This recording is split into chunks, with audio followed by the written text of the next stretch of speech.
नमस्कार साଙ୍ଗमाने ओडिया नूतन वर्षर अनेक अनेक शुभेच्छा और शुभकामना।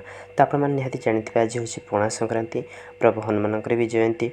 तो से उपलक्षे आमर ये माँ पाखे आम जो महादेव अच्छी तो सी अच्छी आम पणा होता तो जेहेतु आम तारिणी पूजा था तो पाखे आज पणा संक्रांति काली आम पूजा अच्छी तो तेणु आम ये पणा चलता तो बाटे मानक पणा दिज्व तो दादा मैंने ये समस्त सांग मैंने सब पणा करूँ।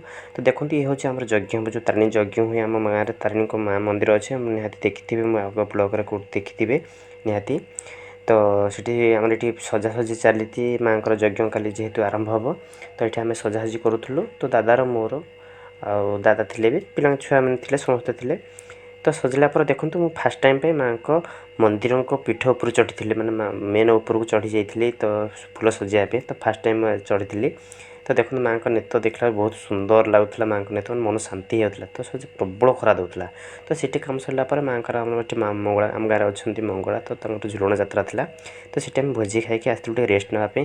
तो रेस्ट नहीं सारापर देखो आम गाँ छुआ धरिकी मुझे चली जाइए आंब बारिकी जो कलश यात्रा हम ना तो 108 कलश तो आंब डाला कोलीपत्र सब दरकार तो मत दिखाई दायित्व तो तेणु मो छुआ नहीं जाइए बाहरी जाइए मोर आंब डाला तो आम से कम जोगाड़ होगा। तो सीटी सरला देखो सीटू मंदिर कम सरिक आसला आम ये भाज पणा रेडी कर।